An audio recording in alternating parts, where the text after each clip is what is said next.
Alright guys, so welcome. This is going to be a quick video of a hip assessment that I normally do before I get someone to squat, especially when they put some load on their back. Normally when you're doing some bodyweight squats, you can get away with having a little bit of a butt wink where the bottom sort of tucks in underneath, and you can get away with breakdown technique. But as soon as you add a bar or some load onto your back, that's where it gets crucial, and that's where you can really get some injuries or something occur to your back or anywhere else. So that's what we're sort of going to go through and trying to discuss what kind of hip structure that Lecky has and what some other types of hip structures that we see when they're squatting or also doing some deadlifts, and what deadlift is designed for you. Before I get Lecky to do any kind of test, all we'll get him to do is just do a normal squat, feet pointing nice and straight, so not pointing out or anything, about shoulder width, and just squat down. Good. And coming back, give me a few more. So if you look at the movement from here, bodyweight squat's not too bad. As soon as he gets that range underneath, he gets that bottom tucking in, what they call a butt wink. So it's fine when you do a little bit of bodyweight stuff where you're working to fatigue, but as soon as you add a load, that's where you've got to be really careful that Lecky doesn't go and get that butt wink. So I would ideally get him to stop around here. Any lower, the bottom will tucks in underneath, and that causes more stress, especially if you've got load on your back. Alright, so we're going to get straight into it. We're going to get Lecky to lie down and go into the hip scour, and we'll do a Craig's test afterwards. Alright guys, so we're going to get straight into the hip scour. So this is a great test to actually see how he's, if he has a shallow hip socket or a deep hip socket. I'll get more into detail about it when I start doing the test. And it also gives us a view of how his mobility and his range actually is. Sometimes doing this test can give us an idea of how much mobility we've got to work with. And then afterwards we're going to do a quick Craig's test, which we're going to see how his neck of femur is actually aligned in his hip socket. So, pretty straightforward. You can do this at home. All you're going to do is get someone to help you out, and you're just going to take your knee towards your chest. Good. So when I took Lecky's knee to his chest, I felt a little bit of stiffness from around this bit, so a bit of resistance, as I say.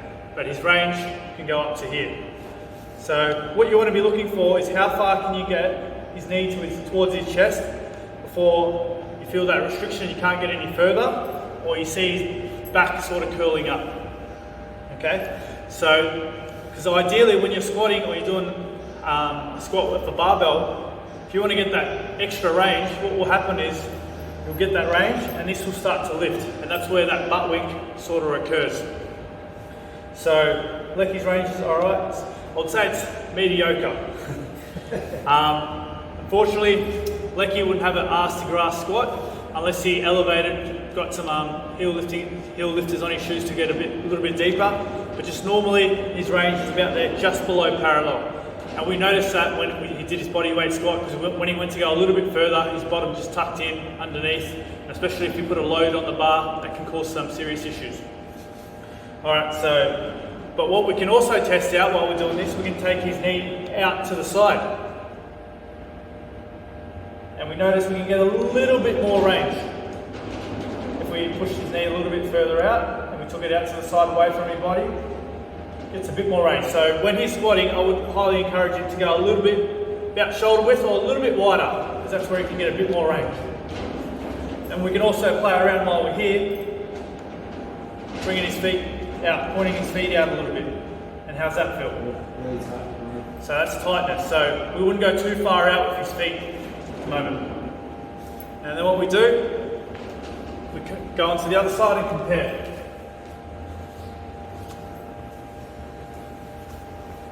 So same thing, knee to his chest. So this side I felt a little bit more resistance compared to this side. So do you have mobility issues more on the left side? Yeah. So there we go, there's already something that we can work on. I would highly encourage some lock clams or some glute work to sort of help this out. So knee to his chest, good. And we'll do the same thing, take his knee out, away from his body. It's a lot more stiffer on this side, limited range. Doesn't feel as smooth. And if I go too far out, you can see his hip starts to lift on this side. And that's what we don't. So take it out, his hip comes up. That's what we sort of want to avoid. So his range is about shoulder width, and slightly out, if you're too wide, his hip lifts. Cool, so we're going to get Lecky to do 2 sets of 25 with lock clams and reassess, and then we'll go into more detail and see how his hip feels after that. So we're going to get you to do a set of lock clams.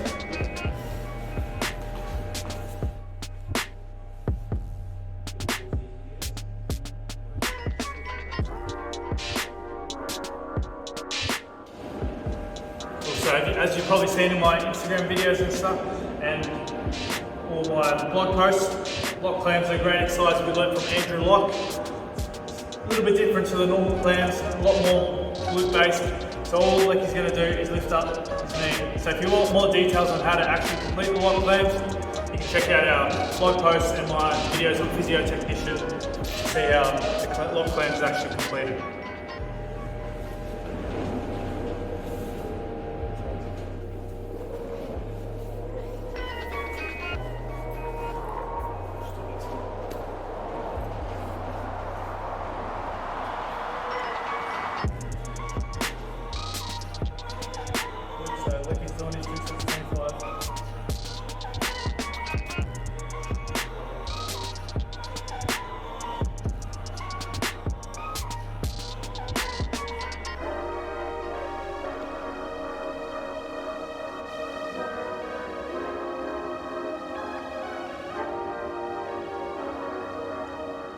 And let's reassess his hip, see if we've made any change. Straight away, that restriction's eased significantly. So early when I did it, when I got to here, I found some restriction and it felt a little bit stiff, so I couldn't take it as far. But this time, the knee gets to that range a lot easier. Would you agree? How's it feel for you? Yeah, cool. So, already big change. So what we're going to be doing, now I'm going to discuss a little bit more about the actual hip socket and what different hip sockets actually means. So as we found out, Lecky's hip socket's probably in the medium range. Someone that has a shallower hip socket, so where the hip sits like this, and it's a lot easier for it to move around, compared to a deeper hip socket, which is more enclosed around the actual neck of femur, and it sits like this, it makes it a little bit more difficult. So a shallower hip socket, if I did this test on them, I could easily move their hip around, get probably knee higher towards their chest. And you'll probably notice that more the Eastern European countries, in most cases, have these kind of hip sockets. And that's why you see at the Olympics, they're the ones squatting, doing the weightlifting competition. It's very rare you see someone from like which part of Scotland? Is that like European, Northern European? Yeah, Northern European. So the Scottish places, do you see any Scottish? Really?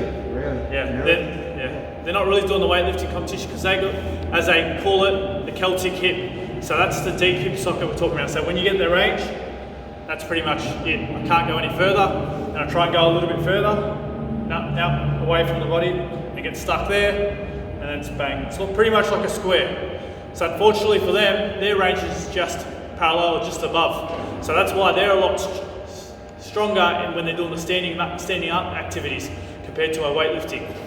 So knowing that just can give you a bit more of an idea, especially if you're adding some load. So choosing, now we're going to go into a bit more on what deadlift to choose from. So how do we find out which deadlift works best for which?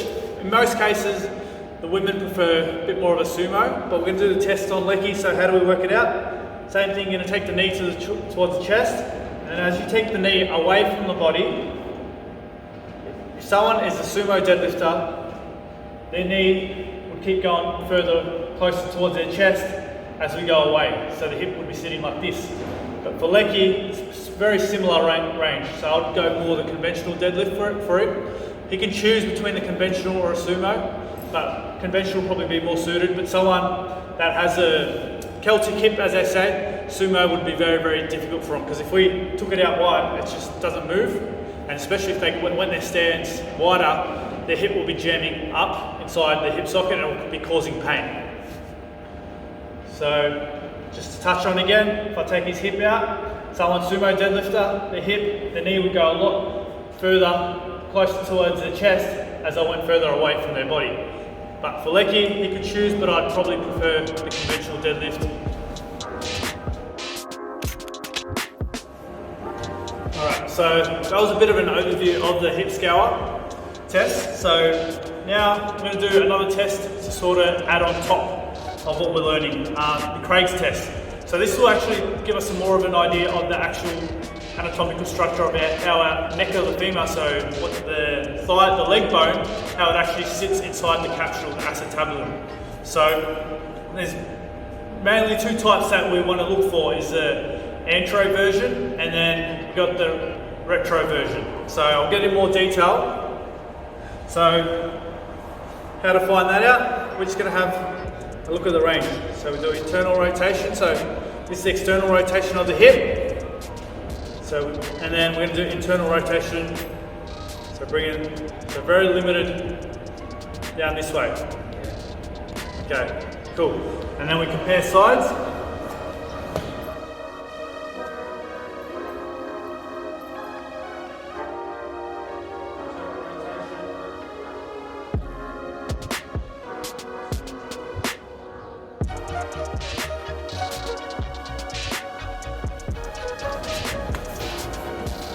Cool. So that gave us a bit of an idea. So what I looked there that we found Lecky's hip was a little bit more retroverted than antroverted, which means when he's squatting or deadlifting, he'd probably go a little bit feet a bit wider. So this is the Craig test, and I'll go in more detail of what I just said then. So Craig's test is hand on the side of the graded trochanter. So that's the leg bones head, so right there. And then all we're going to do is we're going to externally rotate, so take his foot in, and we're going to take his foot out.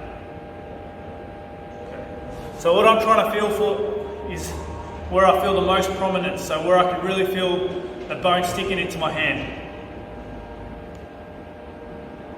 And I feel it around here. So if I only go further, I'll lose that sensation, and going in, don't feel it anymore. So Lecky's range is pretty much what would you consider with most people. You usually get about slightly outward. That's where I feel the most prominence, about 10 to 15 degrees. But someone that has an antroverted hip, if I take this out, this is where I feel their prominence. It's a lot further away, bigger angle. So what's that telling me? That their hip sits a little bit more forward and front. So it's, compared to a retroverted, their hip sits, it's more, say, in line like that. Instead of curved in like this, it's more in line. So a retroverted person with a hip, like we discussed with Lecky, you go feet wider because that's where they feel more comfortable. Whereas someone that has an antroverted, we wouldn't go feet pointing out. Reason being, that's what's going to jam up the hip and cause a lot of pain. So, like we touched on again, antroverted, the prominence will be a lot more internally rotated, and they normally have a lot more range when we do the internal rotation movement compared to the external rotation. For Lecky, it was the opposite, and we found that he has more of a retroverted hip, and so he had more range when we took the range externally rotation this way. As you can see, it's a lot easier compared to this way. So for him, you would point the feet pointing out, and then someone with the introverted is a feet pointing straight ahead. If you try and mix up those and try and change up a little bit, it can cause a bit of pain. That's why sometimes you notice people can't squat with their feet directly straight. It's because they have a retroverted hip. So I hope that gives you an idea of what these tests means and how it can apply to you. So please give this a go and come down in for the performance assessment, and we go through all these tests. This is just a start of what we go through. Then we actually get you under the bar and see what works best for you, and then break it down even more. So I hope this helps, and definitely try this test out, and we'd love to hear your thoughts. Cheers.